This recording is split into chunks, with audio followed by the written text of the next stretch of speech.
उपसरपंच अजित गजानन देशमुख यांच्या वाढदिवसानिमित्त स्नेहमेळाव्याचे आयोजन, हितचिंतकांनी उपस्थित राहण्याचे पत्रकार बाबू पोटे यांचे आवाहन। खोपोली खालापूर तालुक्यातील साजगाव ग्रुप ग्रामपंचायतीचे उपसरपंच अजित गजानन देशमुख यांचा वाढदिवस सोमवार दिनांक डिसेंबर 15 रोजी SP फार्म हाऊस ताकई या ठिकाणी मोठ्या उत्साहात साजरा करण्यात येणार आहे। त्यामुळे उपसरपंच अजित गजानन देशमुख यांच्यावर प्रेम करणाऱ्या खालापूर तालुक्यातील मित्र परिवार, हितचिंतक, मार्गदर्शक व विविध क्षेत्रातील मंडळींनी एकत्र येऊन वाढदिवस साजरा करण्याचे ठरविले असल्याची माहिती ज्येष्ठ पत्रकार बाबू पोटे यांनी पत्रकार परिषद घेऊन दिली।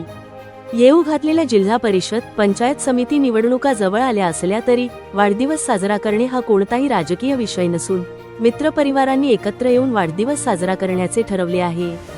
तरी उपसरपंच अजित देशमुख यांच्या वाढदिवसाला सर्वांनी मोठ्या संख्येने उपस्थित राहण्याचे आवाहन पत्रकार पोटे यांनी केले आहे। म्हणजे तिचे उपसरपंच आणि आमचे मित्र अजित देशमुख यांचा वाढदिवस येत्या सोमवारी म्हणजे 15 डिसेंबरला आहे आणि तो एक चांगल्या पद्धतीने, भव्य पद्धतीने साजरा करायचा निर्णय आमच्या ग्रामपंचायत हद्दीतील लोकांनी घेतला आहे। पक्षीय राजकारण बाजूला ठेवून अजित देशमुखवर प्रेम करणारे लोक एकत्र आले आणि तो वाढदिवस आम्ही साजरा करतोय।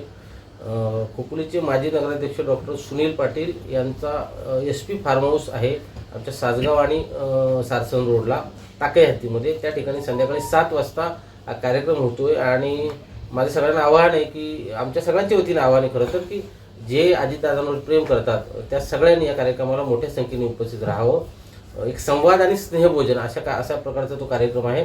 संध्याकाळी 7 वाजता तो कार्यक्रम सुरू होईल आणि तुम्ही जोपर्यंत याल तुमच्या आगमनापर्यंत स्नेहभोजनाचा कार्यक्रम सुरूच असणार आहे। त्यामुळे मोठ्या संख्येने म्हणजे अगदी सासगाव पंचायत आतरगाव पंचायत समितीमधीलच लोकांनी असं अजिबात नाही, तालुक्यात अजित देशमुखांवरती प्रेम करणारी जी कोण मंडळ आहे त्या सगळ्यांनी त्या कार्यक्रमाला अजित देशमुखांना आशीर्वाद, शुभेच्छा देण्यासाठी मोठ्या संख्येने उपस्थित राहावं अशा प्रकारचं आवाहन आजच्या या पत्रकार परिषदेच्या निमित्ताने आम्ही सगळे करतोय।